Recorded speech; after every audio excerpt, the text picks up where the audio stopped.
That is not just doable, we are going to do it. Ungqongqoshe omusha wezogesi uyazibophezela njengoba abantu abaningi kuleli zwe sebehluleka ukubekezelela uhlelo lokucisha konga ugesi. Udokotela Ramokgopa uthi lenkinga ikhungethe izwe ingaxazululeka. I want to emphasize on national TV. We are going to resolve it. When are you going to resolve it? When I come back from that engagement. Okuphezulu eqhulwini ukwethula uhlelo lwezamandla. There's the energy action plan that the president has unveiled, and by coincidence it also has got 5 pillars.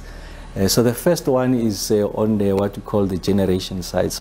Njengoba kunenkohlakalo ebikwayo njengoba inkinga yogesi sihlonze njengenhlekelele ebhekene nezwe, udokotela Ramokgopa uthi kuzomela kulandela imigudu efanele neqondile uma kwenziwa izinto e-Eskom.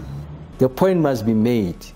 The people who are going to resolve an improvement in the efficiency or energy availability factor is the engineers at Eskom. They must be affirmed for that purpose, and to the extent that they require any form of assistance will resolve that. So if they come back in this plant and say I need to replace a turbine, I need to replace that instrumentation, but I have to go through the PFMA, it's taking forever, and we can confirm that indeed the problem is the PFMA. Then you invoke the provisions of the Disaster Management Act. Ramokgopa ke uthi kuzoba yiphutha ngawusebenzisi udizili ngesikhathi ela kuleli likulesimo kodwa lokho kungamba iqolo. Ngozibandlela wonyaka odlule i-Eskom yathi sichithe imali ecela ku12 billion wamarandi ngokusebenzisa udizili. You can choose not to ban diesel, and then you go to higher stages of load shedding, and then the situation becomes catastrophic.